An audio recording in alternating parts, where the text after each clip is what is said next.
1 in 3 is intended for mature audiences. Episodes contain explicit content and may be triggering as they often include violence and other varying forms of abuse, such as emotional, psychological, sexual, and physical. In most cases, names have been changed to protect all involved. Please note, statements and opinions of guests do not necessarily reflect those of my own. Hi, warriors. Welcome to 1 in 3. I'm your host, Ingrid. If you've listened to this podcast before, you know I often talk about the importance of therapy. When you have the right therapist and the right approach, it can truly be life-changing. I've also shared how journaling and telling your story can be powerful tools to heal. Today, we're exploring another creative approach toward healing. I'm joined by Margaret, licensed clinical mental health counselor and self-proclaimed bad poet, to talk about how poetry can help us process our trauma, express emotions that are difficult to put into words, and support the healing journey. Let's get started. Hi, Margaret. Thank you so much for joining me on 1 in 3, and welcome. Hi. Thank you. Thank you for having me here. I'm honored. I'm honored to have you on. And before we get into the gist of the conversation, could you give just a little bit of a background about yourself? Sure. I'm a woman. I grew up in California and Venezuela, so I have a multicultural background. But right now I live in Utah, in Salt Lake City, and I am a therapist, but I wasn't always a therapist. I had a career in human resources before I became a therapist, and I've been a therapist for about the last 4 years, and then grad school before that. So I consider myself a pretty well-rounded person in that sense, and I love my work that I do as a therapist. Right now, I work at a psychiatric hospital, and also I have a private practice where I see individual clients. So I see the range of client experiences from people who have really acute mental health disorders like bipolar and things along that spectrum, and really high-functioning clients who are working professionals who have very different kind of issues going on in their life for which they would appreciate support. And I have written a book partially because of my work as a therapist and the things that I see that are common to all of my clients and the issues, the human issues that come up again and again. So I'm really excited to talk to you about that. I am too. And before anyone thinks, oh, Lord, here we go, another therapist, another person telling us exactly what to do, this is a really interesting way to get emotions out. So let's talk about the book a little bit, because I think all of our conversation flows into the book. So tell us a little bit about your book. Where to start? I feel like this book is, there's so much packed into it. It's almost hard to explain. It's more of an experience. I'll say this. I think part of what helped create the book, part of the motivation to write the book, was definitely my experiences as a therapist and seeing kind of the range of human experiences and the different themes that kept coming up again and again and again in all my therapy sessions.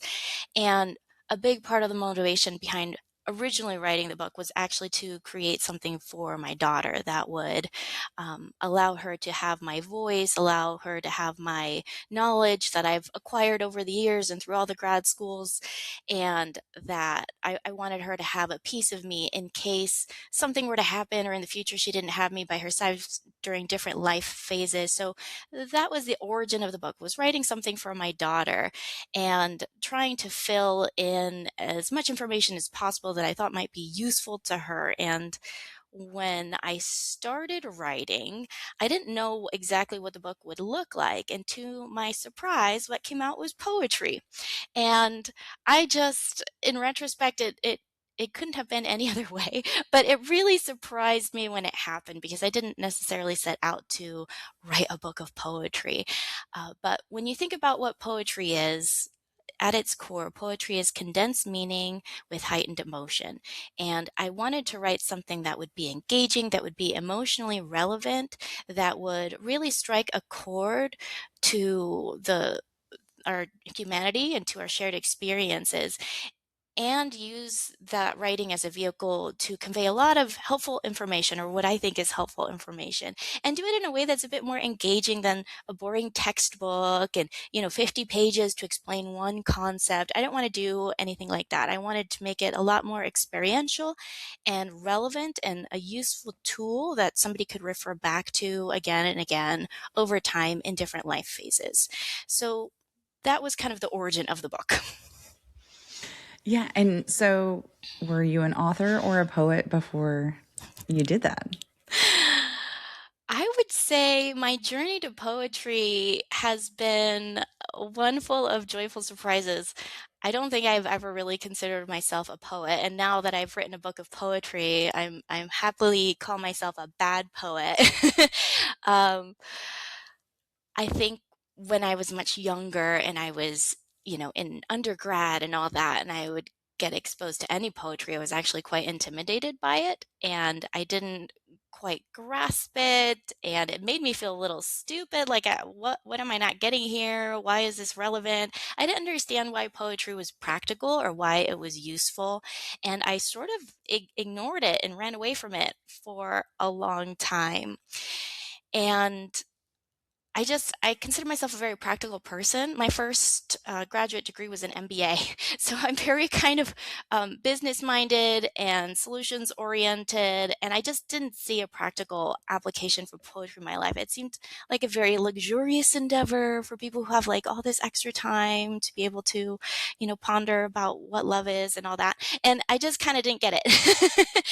So fast forward, 20 odd years later, now I'm becoming a therapist, and I can see how creative writing is a very practical, useful tool for a lot of different reasons, for helping us express what's important to us, for gaining insight about what our emotions are really telling us, for using creative language to help organize our experiences into coherent narratives, as a way to connect to others, as a way to receive, validation and feel less lonely in our experiences. And I was like, oh, I get what poetry is about now. And I think there's a spectrum of poetry. There's that poetry that's very elevated with inscrutable language and gigantic words. And I don't think I gravitate so much towards that kind of poetry. I gravitate towards poetry that uses very accessible language, and that there's a message that's kind of somewhat easy to understand that maybe wouldn't have been conveyed correctly in any other way. So that's kind of poetry that I gravitate towards now. And when I started writing, that's the kind of poetry that came out of me, poetry that's perhaps really kind of raw, really honest, and not necessarily inscrutable, but very accessible. Yeah, I'm with you. I'm a very linear thinking person and logical person. And so poetry has always been something that has been a little bit foreign to me too. I had a really difficult time in school, perhaps because my creative side wasn't really awakened. And I think that my misconception, or actually, I guess it's not a misconception, there is some poetry that's written on this specific intellectual level, and you need to be very insightful. And there's one message. And if you don't understand what the message that author was trying to get by that very strangely to me worded poem, I don't know, I got bored with it. Yeah. And I just didn't want to have to decipher, like, well, when they meant wind, what exactly did they mean by It's like wind? poetry is like a riddle, Yes, and you have to yes. solve the riddle, and I was not into it. See, I like riddles, but I like riddles that it's a riddle and you have to try to figure it out. Poetry, like, to me, it's not enjoyable if I have to figure out what the author is trying to say. I like poetry that is open to everyone's interpretation. And I feel like your poetry is similar to what I enjoy, because you may have been feeling a certain way when you wrote a poem, but the way it's written is going to mean something else to me emotionally because of what I've gone through. And so I think that's what's really cool about your poetry. And so in you incorporate poetry into your therapy. I do. Okay. How do you do that? In a variety of different ways. I do individual therapy, but I also do a lot of group therapy. In individual therapy, sometimes you have a client who has gone through an experience and they don't have the language to start talking about what it meant to them, and they can't quite organize their experience linearly because it was traumatic. And I think poetry can help in a variety of ways in those kinds of circumstances. For example, if you have a poem that's about something similar that client has gone through, you can read the poem and see if that starts engaging them and being able to talk about their experience, if that resonates with them and helps them feel less alone and their experience is a bit more understood and validated. So, and then they can write a response poem to that and start being able to organize their thoughts around it that way. So being exposed to poems about something that's similar, or writing their own poems about an experience that happened to them, and then being able to share that and receive validation for that, that can be really empowering. To take something that was difficult or traumatic and turn it into art that other people can then appreciate is a very life affirming experience. So doing something like that, it could also just be a creative expression. Sometimes in order to fully process through and metabolize an experience or an emotion, it is important to just make something with it. And you can make art like with painting, or you can make art with language too and put it in poetic form, and have something that then you're proud of, that you made something with, you've transformed your experience into something different, and now other people can appreciate it too. So all of those are things that are very affirming, very validating, very helpful in terms of having a client organize their experiences. In group therapy, it's really powerful too. And one of the things that I like doing with poetry in group therapy is whenever I do a psych ed, so I introduce new concepts, provide education to people about a theme. So, for example, if I do a psych ed about boundaries, and I'm giving them new information about boundaries and what a boundary is and what a boundary looks like and when a boundary applies and how to communicate a boundary. All this is very good information, but how do they then take it? How do they organize it and internalize it and apply it to their own experiences? I find that giving them a creative writing exercise like poetry after we've gone through some information can help them truly make that information their own, and also start thinking practically about how it applies to their situation and what boundaries mean to them and where they want to prioritize that. So it can be helpful for what I call integration in that way, integrating new information, connecting experiences with information. So, and then again, creating something that you can then share in a group is a very bonding, very life affirming, validating kind of experience for people that helps us feel more connected and less alone. So poetry helps in a number of ways. Yeah, so first of all, I really like the idea of you reading a poem and then having someone respond. I immediately heard that part because to me, that's not as difficult of a task of, okay, Ingrid, I want you to go home and I want you to write about what you're feeling and I want you to put it into a poem. I think I would be overwhelmed. Yes. And think, wait, no, I can't even figure out what I'm thinking. But having something to respond to gives me kind of a starting point. I think It's I less would, intimidating and you don't have to yes. start from scratch. And I think it also helps with this knowledge that, oh, they had an experience similar to mine. They wrote about it and I think it's fine. I can write about it too. It's empowering that way to know that other people are doing it too, and this is their perspective and your perspective is valid too. Yes.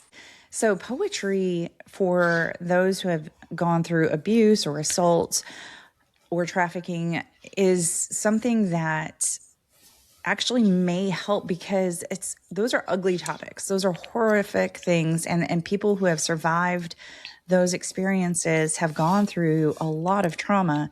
And to write down in plain words, this is what happened step by step to me, it's very glaring and it's intimidating and it's triggering. But to use different words to still get the feeling across is something that's so much more attainable, I think, for It's the survivors. power of metaphor.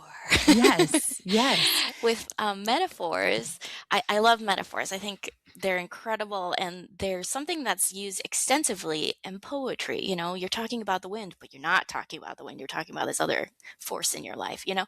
So you can use metaphor to talk about sensitive topics indirectly, but you're also taking information that you know about a known quantity, like a weather pattern, and how that weather pattern works and the information that you know about it. And you can overlay that information onto a difficult topic that you're having a hard time understanding. And suddenly you can understand it a lot more easily. So you're taking information from that metaphor and how that metaphor works, and using it to help organize an experience that you're finding difficult to process. And that helps us form more of a cohesive narrative about things and helps us process through things. So metaphors are incredible, and talking about things indirectly is great, but also poetry allows for containment of difficult subjects in a non-linear fashion, and that's okay. It's okay in poetry.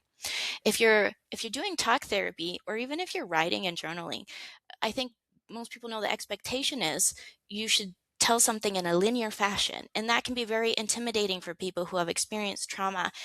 Trauma entails a lot of fragmentation of the self, and fragmentation in terms of your narrative and your internal narrative. And it can be impossible for somebody who's been through a traumatic experience to say, well, first this happened and then that happened and this was a consequence and now I feel this. It's not possible. But with poetry, you can just start where you start and end where you end, and the middle is what the middle is, and it's all good. It can contain it. And it's a way to start creating a little bit of distance between you and what happened, and be able to see it a little bit more objectively. It can create some space between you and what happened, so you can actually start seeing what's there and start organizing it in a way that then makes sense to you.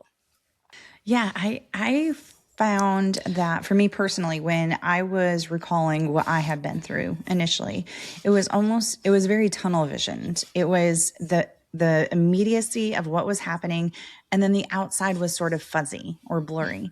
And the more I talked about it, the more that has opened up and I'm able to see more. But I feel like poetry gives you that opportunity without actively saying, okay, I need to see what else was going on in Mm-hmm. that environment. It awakens that creative side, that other side of your brain, to where you might start recalling different things. And It's gentle. yes, yes. I And like poetry because it's gentle. You don't have to yes, expose anything you don't want to talk about. You can talk about things indirectly, which creates a gentleness. It can contain, again, the fragmentation. So it's a gentle way to start exploring things. And I also think with poetry, there are things that people would be willing to write down that is too scary to say out loud. The thought of talking about it is overwhelming. But if I say, okay, just write a poem about it, suddenly it's okay. And they would write something that maybe they would have never said out loud. But once it's written down, then people feel a little bit more emboldened to actually say it out loud if they want to. So again, it's very gentle, very go at the person's own pace. And I think part of what makes poetry so engaging and empowering is that it helps people take authorship and control of their own narrative at their own pace with what they feel comfortable doing. And I mean, isn't that the name of the game in therapy? right. Well, and people who have survived trauma, they have that whole loss of control through whatever it was that they were going through. So to be able to Hmm. gain that back is huge. Yes.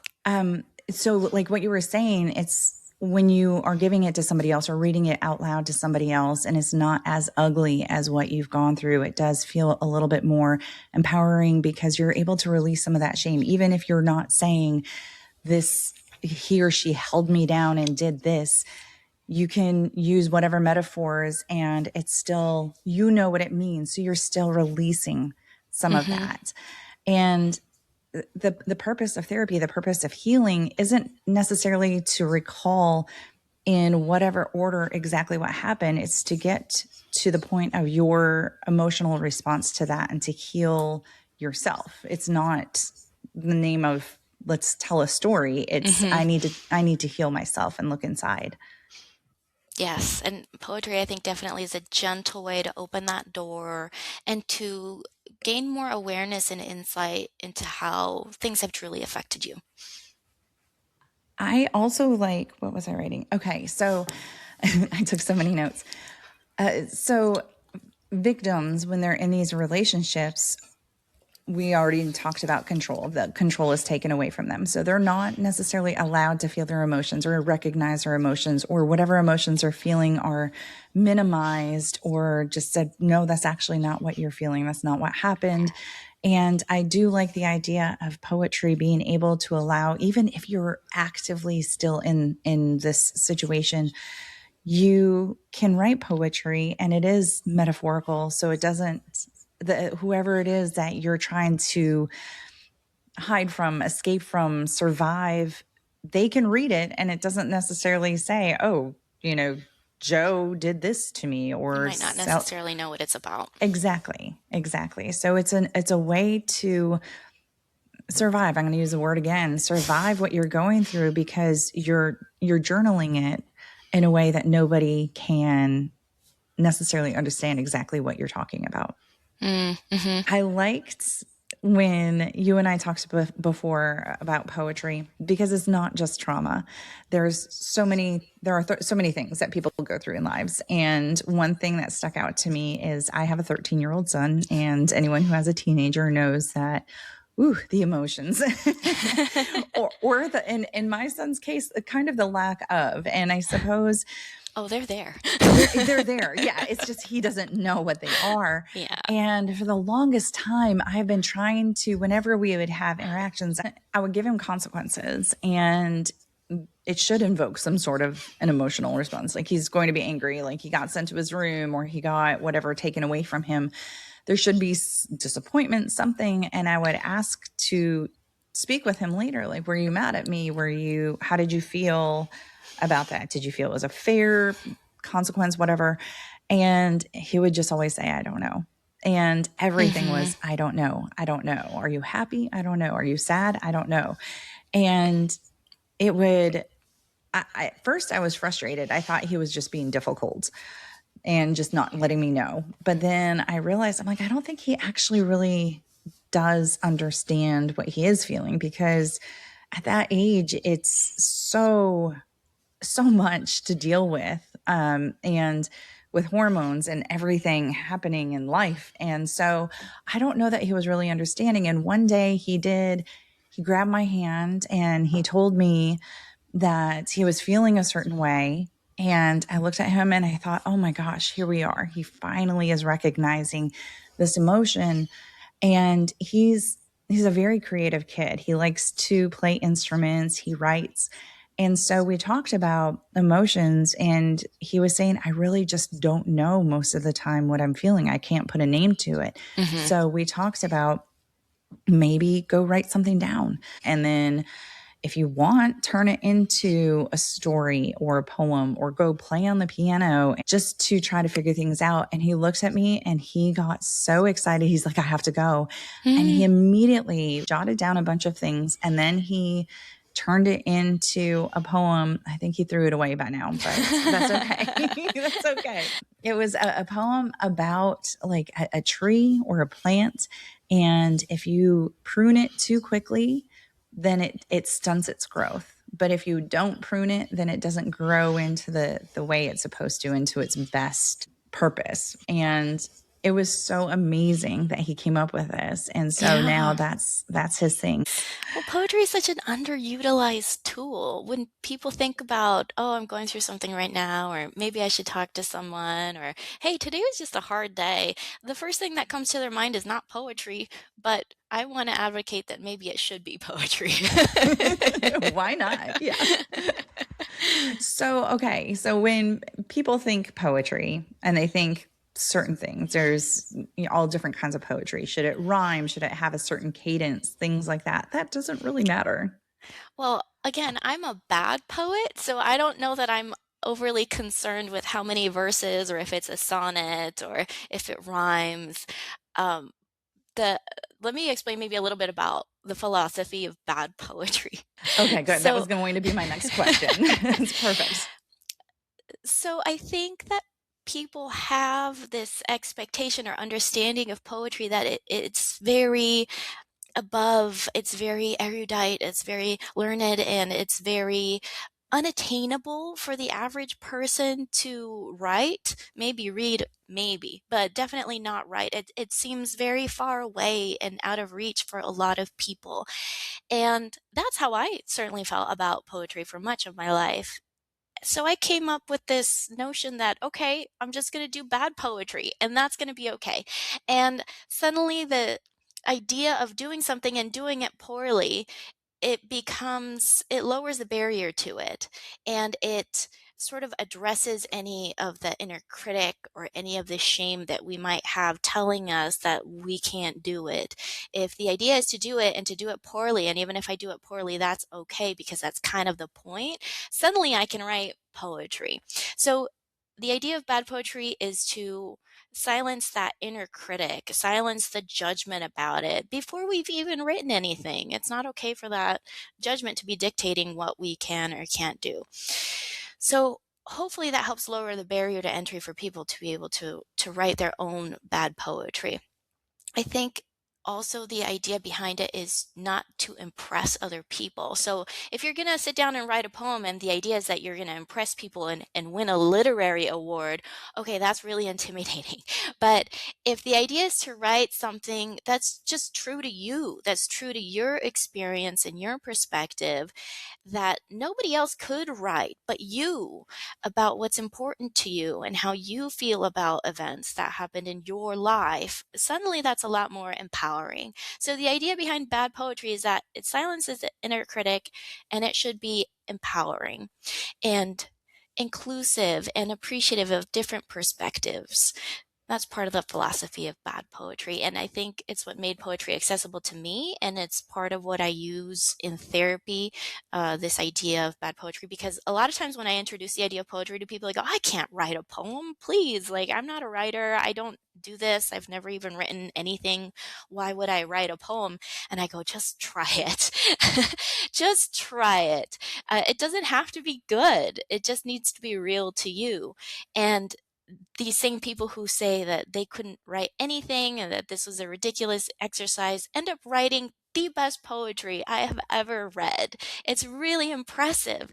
And when they've seen what they've created, they go, "Oh, okay, I get it now."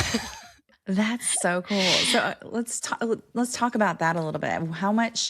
What have you seen in your clients as a response after writing poetry? Well, a response that I actually tend to get quite frequently is, "Wow, I didn't know I felt that way." After they see it in writing and they realize how angry they are about something, or how upset and sad they are about something, or actually how they've moved on from something, um, poetry can kind of really help highlight what those emotional realities are for you right now. So that's a response that I get fairly frequently that I really enjoy.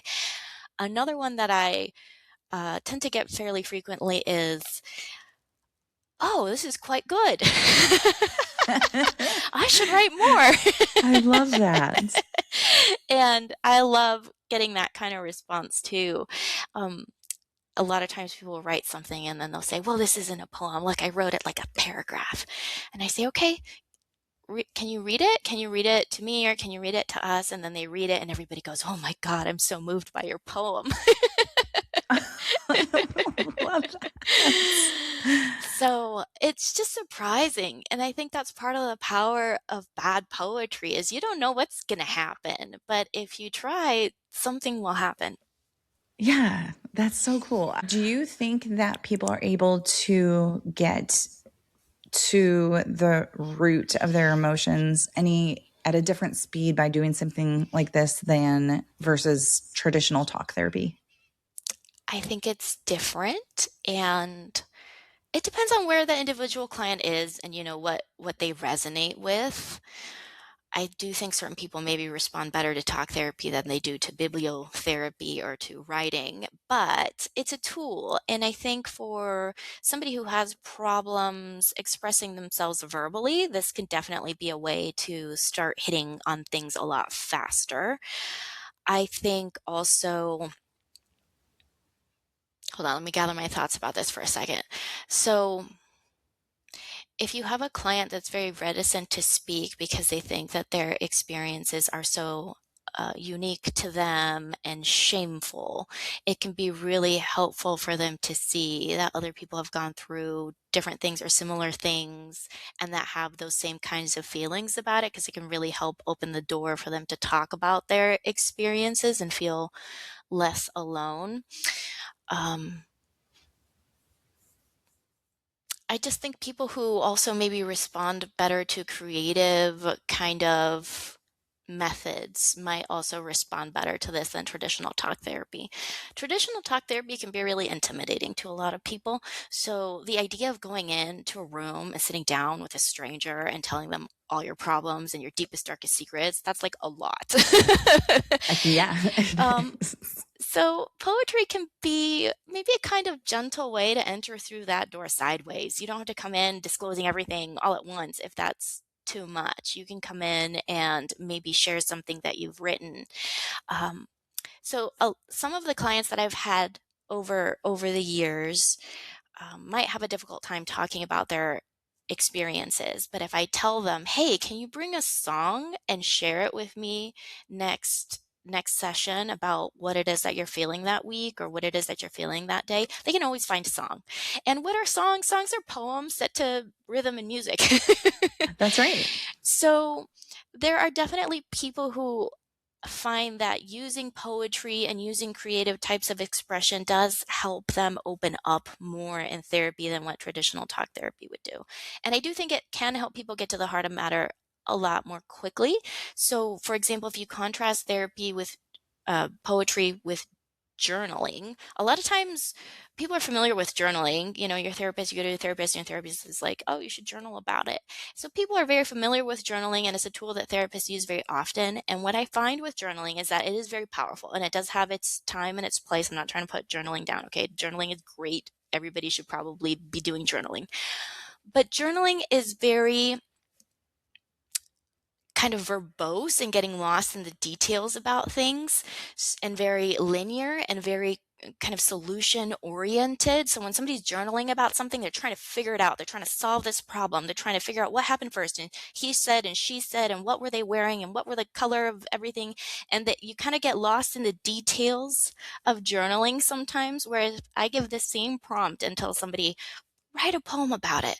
Suddenly all those extraneous details aren't the focus, and they don't appear in the writing. They focus on the heart of the matter. Journaling you can do without being very emotive, but poetry, people instinctively know if you want them to write a poem, they should be writing about their feelings about it. They just instinctively know to go in that direction. And so I think people end up writing less and they end up writing more about their emotional matters more quickly, and that can help create a lot more insight more quickly depending on what that client is trying to do in therapy. So I hope that answers the question. It does. It does. And it actually, so for myself, God bless my therapist because she has her hands full with me. When I first went in, I was like, okay, listen, something bad happened to me. I need to get over it. So let's go. And she's like, hold on. We need to talk a little bit first. I'm like, there's no time to talk. Let's go. Because for me, I was looking at the end goal. Like I need to just be healed. Like that's the finish line. And I wasn't realizing that healing is actually that whole journey. There is no destination. There is no finish line. It's the whole concept of it. And I don't know if she mentioned journaling or if I did, but I was like, no, that's not going to happen because I need to heal. Don't you understand? Yes. I'm like, I don't have time for this. I don't know what I would have told my therapist if she would have said, let's have you write a poem. I probably would have said this. No, I'm not a poet. I'm not going to do it. had people who you've suggested poetry and they're like, no, but then eventually they come around to it? I think 80% of the people that I propose it to, their immediate reaction is, "What? No, I came here for," but then I explain what it's about and how it might actually help them. And I don't think I've had anybody flat out refuse. That everybody has kind of embraced it because I think once I explain what it is about and how it can be helpful, they kind of see the purpose behind it and they're willing to give it a try. Going to therapy is about trying new things, things that you haven't done before, taking a different perspective, taking a different approach, doing a different kind of exercise to see if that does help you along your healing journey. And I've been fortunate enough to work with clients that are pretty open-minded, I think, so they've all been willing to give it a try to great success, I would think. And I just want to say one more thing about what you were saying. I do get a lot of clients that come in and they're like, I need to be healed and I need to be healed. Now I want to be over this. And they want to rush to that finish line of feeling better. Who doesn't want to feel better, right? And I think the process of therapy is understanding how to slow down. Slow down.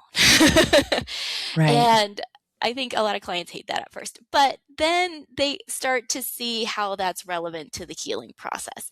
And both journaling and writing poetry it's a way to help you slow down. With poetry especially, I think it helps you slow down enough to write what your thoughts are and see what the emotional connection is.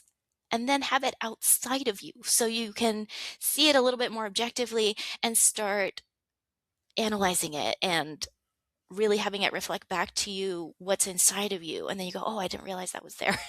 And then sharing it and connecting. So it's a way to slow down and connect. And I think that's what my problem was, is I didn't want to be slow. I wanted to be fixed. And over the years of going to therapy, I have learned to slow down. I've started writing a story, and what she thinks is funny is one of the main characters has a journal. And she's always writing in this journal. And what's funny about it, because my brain is just a crazy place to be, is that now if I start feeling something, I'll think, oh my goodness, this is what she should write about. And I'll go in and I'll write something down quick. But it's my feelings that are going in this book, in her journal. So as I'm journaling, I'm just not letting myself recognize that I'm journaling. Journaling through this character. Right. That's okay. We need the tools that we need. That's right. That's right. Okay. So I think another thing is like what you were saying, therapy is where you're supposed to try other things, because that's if everything was working for you already, you wouldn't necessarily need to go into therapy. So yes, I think don't be like me. Be like me now, because now I'm open-minded. Don't be like original me. Be open-minded. Okay, so what is the name of your book? It's not out yet. It's right? not out yet. It'll be out September 1st, 2026. I'm super excited about it, and I have a cover of it here. It's called I like How the I Understand cover. It. How I Understand It, A Bad Poet's Guide to Mental Health and Resilience. Oh, so obviously we're not going to go through the details of your book because we do want people to get it, but how do you have it broken down? Like, what's the format? There are 14 different chapters, and each chapter is about a different sort of universal life experience. Things like divorce or grief or pregnancy, loss, and also some uplifting topics and themes like what motivates you, ways to find motivation, and love. What is love?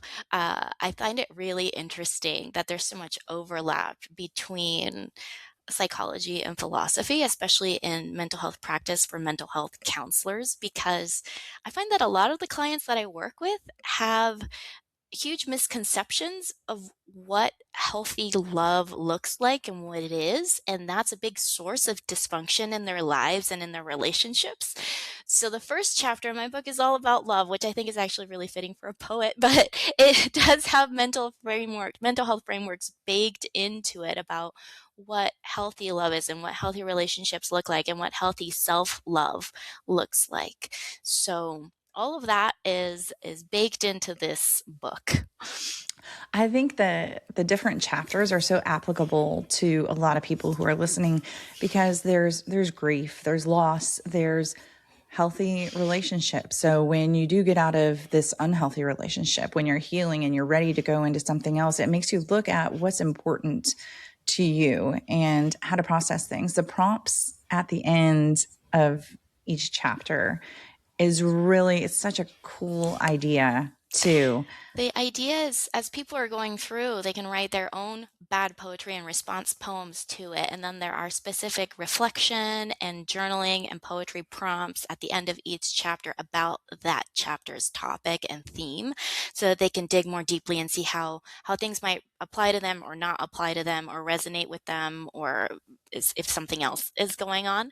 And then the second part of the book is actually not poetry at all. The second part of the book is an introduction to how to write your own poetry of resilience specifically, so that if you ever need a resiliency boost, you can find your own voice and give yourself that boost through writing poetry of resilience, and how to share poetry, how to connect through poetry.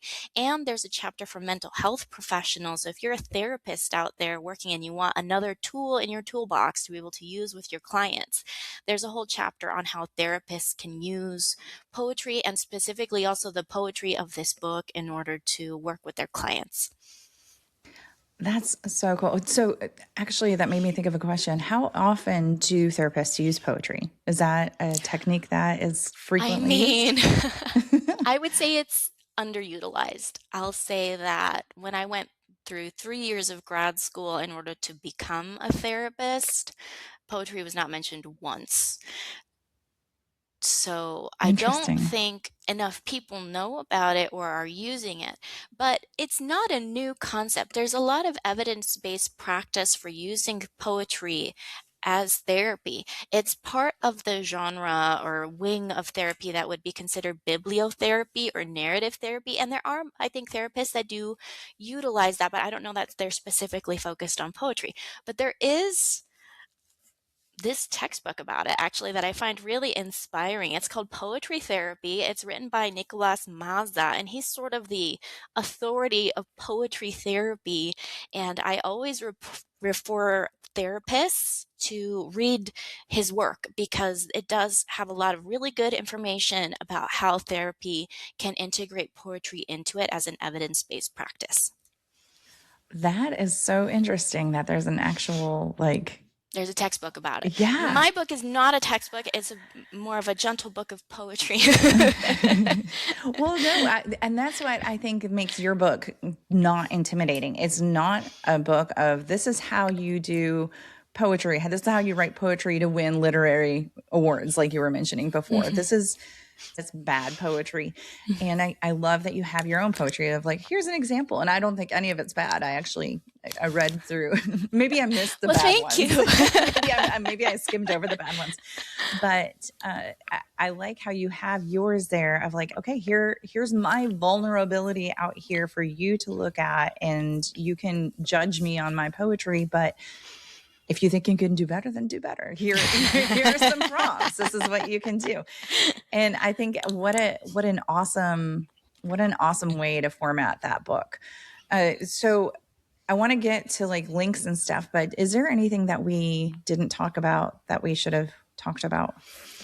I know I went on tangents. I always do that.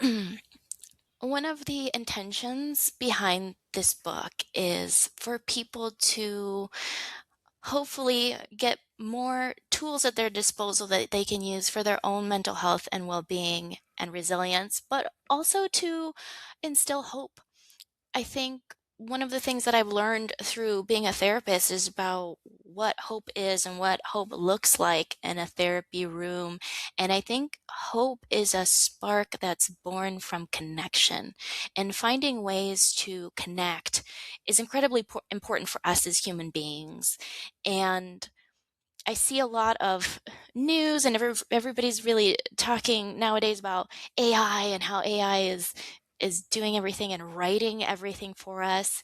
And I feel like this book is sort of a backlash to that in a little bit of a way. Maybe this book is a little rebellious against AI because I definitely encourage people to write things by hand and use a pen and paper like the old-fashioned way. There's something really beautiful that happens that creates connection in us to ourselves and that allows us to connect with others through our writing that isn't possible to achieve through AI. And it's a way to kind of protect our humanity, I think, against these waves of technology that are coming at us.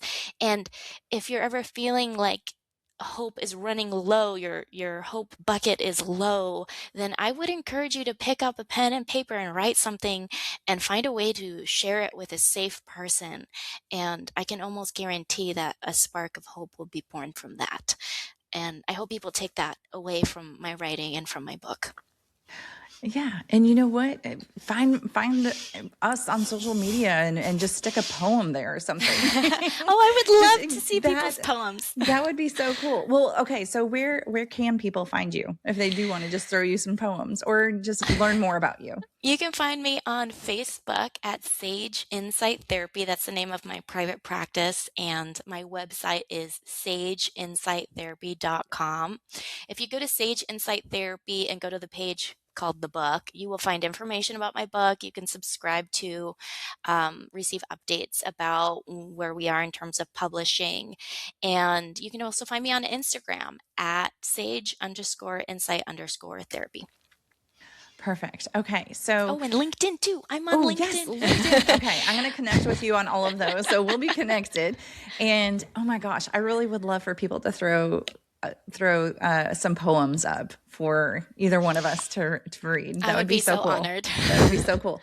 Okay. So usually I end episodes with words of wisdom or encouragement from guests. And if you want to do that, I definitely would love that. But then if you want to, I don't know if you're okay with sharing a poem that's in there, but I'm gonna let you take the end of this episode to say or share whatever you'd like to share or say.